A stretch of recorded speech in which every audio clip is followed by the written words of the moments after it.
Sherrie, there's a lot said about becoming an attraction agent, but to become an attraction agent, that requires a lot of profile marketing. Yes, no, I agree. And I think as much as everyone wants to be an attraction agent, the reality is that you actually need to get there first. So I think, you know, the first thing you need to do is actually just build up that, I guess, that profile by hard work and by creating, you know, raving mad fans. And then once you've got raving mad fans and they start to give you referrals and then it all starts to come together, and then you start to make money so that you can actually, you know, post on the internet and those sorts of things. So is it like building blocks? You just start with one, you make the best thing, you do the best you can with that, Yes. then you build on it? Yes, and I think people look at, you know, what they want to do in a year. I don't look at it that way. I'm actually very focused on 3 months, and I use each individual property, I guess, as you talk about, as a block to actually get to the next step, to get to the next step, to get to the next step. So it is very, very specific. You work in an office that's got some pretty high-profile operators. In fact, Yes. some of the best high-profile operators in Brisbane Yes. or Queensland, Yeah. maybe even Australia, who knows? But how do you stand out in that environment? Why Yeah. would someone come to your office and list with you? Yeah, you are right. I do work in a remarkable office, and if I may, that's probably one of the reasons why I want to work there, because I actually want to be in an environment where people want to be the best at their craft, and we all want to have that high performance mentality. You know, I am truly blessed to work in that environment. But I suppose at the end of the day, you know, if I'm coming up against somebody else high profile in my office, quite often what we'll do, rather than fight each other for it, we'll actually just join forces and we'll go for it ourselves. So I think our office has a very different atmosphere to most other real estate agencies, where we're not actually fighting each other. We're actually do genuinely want the best for each other. Sherrie, how important has social media been to you in building your profile? Well, that's really been a foundation, I suppose, to my business. Yeah. So I get at least a lead a day from Facebook. Now, some of them may not be my preferred leads, but the reality is that if I'm not able to work it, I might be able to refer it to somebody else in my office or another agency. So I think it is absolutely fantastic. Yeah, and of course video's given us that opportunity to actually show a lot more personality in what we do. Do you use that in your communication? Yeah, look, I do. I love video, and I do see the relevance, and I do very strongly believe in video. So as soon as I list a property, I literally do, you know, the 30-second, you know, hold my phone up or my iPad up. And it's really funny, people love those videos. The professional ones, you know, I always get a couple of likes, but I get lots of shares for these you know, 30-second videos that I do. And it's really funny, I literally stand up there, I do one take, and I'm back in the car and I'm kind of running off. Sure. But the amount of people that might call me up and say, oh, Sherrie, I don't know if you realise, but you said "and" there a few times, or, you know, so people are actually really watching. Critiquing you. Yeah, that's right. And I think that's kind of great. But, you know, I'll run into somebody in the street and they'll sort of say to me, you know, "Hi Sherrie, how you going?" I'm like, "Great, I haven't seen you in ages." And they said, "Well, I feel like I see you all the time because I watch your videos." So I know that they're actually being used. One of the properties that I sold earlier this year, the video was actually shared and I got an offer from somebody else's database, I suppose, on Facebook, which is powerful. You use video also for seller feedback, don't you? Yes, I do. So as soon as I finish an open home, I do send a video to my buyers, but I also do send one to sellers as well, because then I'm in the car, they're dying to find out what happened at the open home, and I don't necessarily have a moment to give them a call at that time. Sometimes, you know, I might need to call somebody hot back from an open home 1 or 2 before, but they know that I'm going to get back to them that day, but they've got an immediate response ready to go. Those videos you do for buyers who come to open homes, are they done for every individual buyer? Not every buyer, but obviously if somebody has come to a few of my open homes that day, they will actually be more specific, because it's clear that they're a qualified buyer who's ready to go now. And what do you say to them? I just generally thank them for their time and for coming through, and see if they have any further, you know, interest to give me a call, and letting them know when I'm going to be in contact furthermore. Have you got a script for that, or is that just done off the cuff? Well, we do it a lot, so I guess we've kind of become a little bit programmed, but no, it's done off the cuff.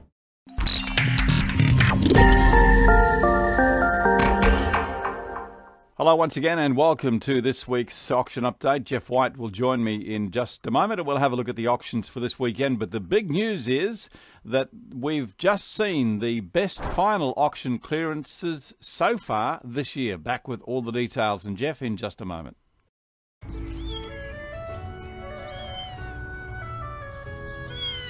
Tall people, constantly making the world a better place. Hi, mate. There you go. And how does the world reward you?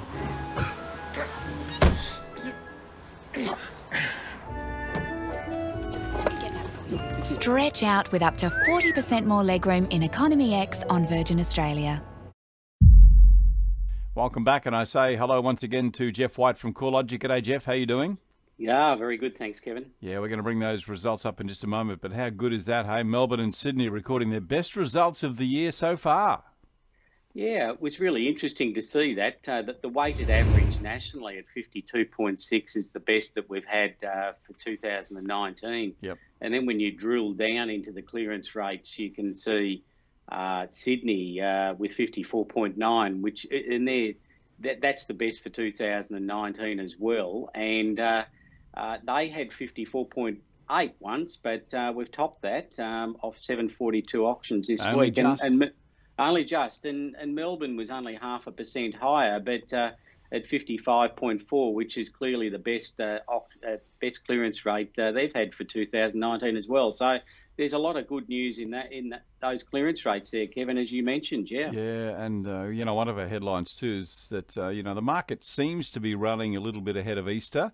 So we'll have a look at what the results are from this weekend on Monday, and then, of course, we've got the Easter. It really does fall off a little bit over Easter, doesn't it, Geoff? Yes, it does. It is really one of those periods, besides Christmas. Christmas and Easter are the two periods during the year where there's little or no activity.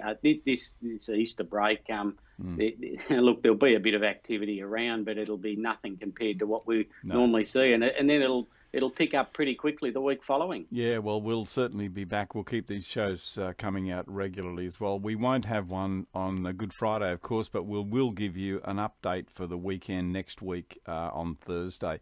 Hey, Geoff, let's go to our next graphic, which is the Sydney and Melbourne sub-regions and results from the last week. Let's have a look at that. Yes, that's right. I think if you look at the Sydney one this week, Kevin, besides the southwest, which had a great clearance rate of 80% off only 29 auctions, but that's pretty good for that area. There's probably a little bit more consistency in the numbers, and that's probably why we saw the clearance rate up a bit for Sydney as a whole. And there's 50s and 60s. There's none in the 70s, so they're more consistent across the board. Some of the highlights, obviously. The North Sydney Hornsby with 130 auctions at 53.9, so that's a very good yardstick. And you've got other clearance rates that are well into the 60s, and City at inner south at 66.2 off 80, and the likes of the Northern Beaches as well, 62.3 off 79. So again, my observation with the Sydney market there is that there's a level of consistency that perhaps we haven't seen over recent weeks. There's been a lot more highs and a lot more lows in Sydney this week, a little bit more consistency across the board. Yeah, you'd have to say too that Melbourne is showing a similar picture, isn't it? If we look at the regions there's no, apart from Mornington Peninsula, which we're probably pretty used to it being at that kind of figure. Yeah, that can be one thing or the other there. Yep. Yeah, you're right. And I've been saying that Melbourne's been pretty consistent for a while, and this is still coming through in the results just gone. So, when you see some of those inner areas still holding well into the 50s and nudging the 60s, the likes of which the inner east, 106 auctions and 59.6, that's been hovering around that 60 mark for a while now.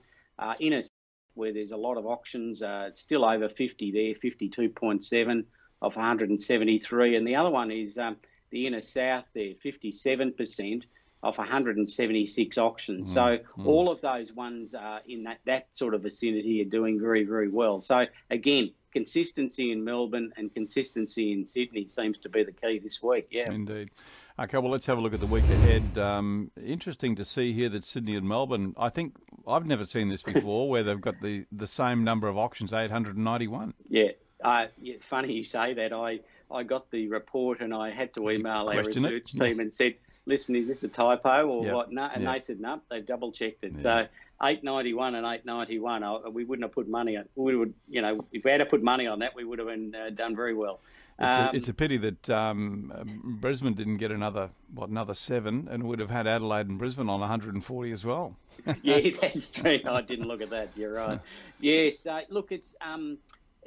I think the auction numbers are still fairly consistent. The 891 we'll probably see a little bit more once we get the actual wrap up of numbers. But that's what we're tracking at the moment, and that's 2,166 auctions nationally.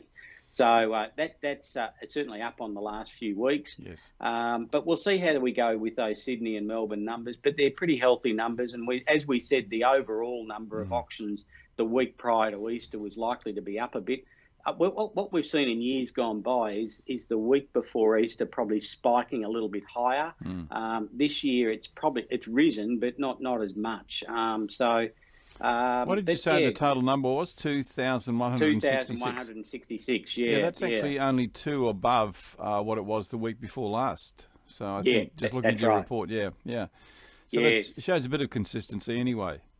That's right, and maybe that's the theme with the clearance rates and the auction numbers at the moment. And remembering that Easter's later this year than perhaps what it has been in the past, and also between Easter and sort of winter, it's an interesting period as well.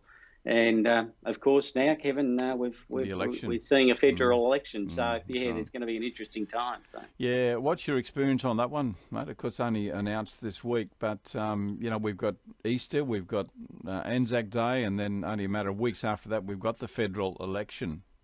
Yes, look, it does have a bit of an impact, not hugely, but this year. This election, obviously, property is at the forefront of the policy, particularly the ALP. So there's going to be a lot of talk about what the market's doing and where it's going and those sorts of things. So whether that will impact on vendors' decisions to auction or sell or not, time will tell. I would think that there'll be a bit of caution this year. And it may translate into some changes with the clearance rates, but again, that's crystal balling, and I'm not very good at that. So yeah, well, I do think smart sellers are going to see an opportunity here if in fact some sellers decide to hold off and wait to see what happens. It's going to it'll cause a bit of a drying up of stock. I think we're still going to see a lot of buyer interest. People still need to buy. And we may even see a resurgence of investors wanting to get in before capital gains tax is actually, negative gearing is actually changed next year if Labor wins. So, I think smart sellers are going to probably see this as a bit of an opportunity. I agree with you, and I think you're on the money there. I think that's, and I probably would if I was a seller at the moment too, rather than waiting till next year or later in the year. So I think you're right there. And what we're seeing is first home buyer activity is really increasing in the marketplace now, and I think that's the sign that values have come down. They're seeing opportunities there, and so the market activity will keep bumbling along quite well. But it'll just be interesting to see what the results are, and if vendors are meeting the market, well, we'll see plenty of sales and clearance rates holding up. Yep.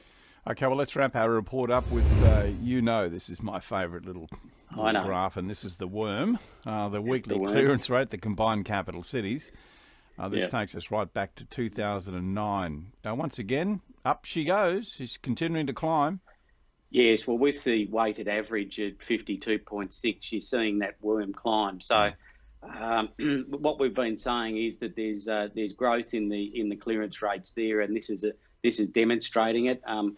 We could see, 2017 up to, early this year, it was coming well down, and it's done the reverse. So we can only say that that's a good thing, and getting very much towards a real balanced market. And as the agents say, they'd love to have clearance rates sort of, high 50s, around 60%, because they think that would be a real good balance in the marketplace. So, we're getting there. It is encouraging to see some consistency coming in both in numbers and in clearance rates. And I think if we did hover around the 50s and 60s, that's a reasonably healthy market. I mean, it's great to see 80s, but it just doesn't happen all that often, as we can see from that graph.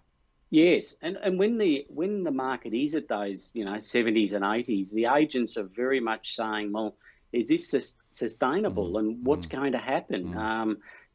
Things like that just can't keep going, and everyone I think you'd talk to in terms of the real estate industry would prefer it to be 60 or thereabouts, and maybe a bit more, and then they'd have a bit more confidence that You know, it's not going to hit the end of a cliff or anything like that. So, yeah, I agree. And, I think we're sort of getting into that territory now because we're seeing the level of consistency in those clearance rates in particularly Sydney and Melbourne. Always good talking to you, my friend. Geoff White from CoreLogic is the man who gives us this great insight every weekend, and we'll be back on Monday morning, around lunchtime actually, to give you a full wrap on the full weekend's activities, and then every Friday we give you the wrap on the week that's just gone, and we look ahead. Always great talking to my friend. Don't forget, Real Estate Talk is out tomorrow, so watch out for that, and I will talk to you later, Geoff. Cheers, Kevin. All the very best.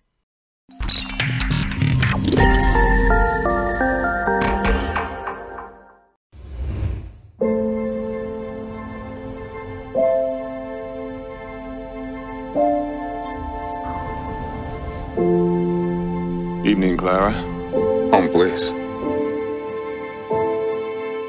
David, what's on your mind? I was just thinking of a different time is all. It was a time when I used to sit up there, you know. Driving wasn't just about being taken from place to place, but going somewhere.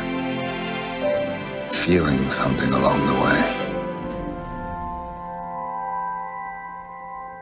Please, David, you should relax.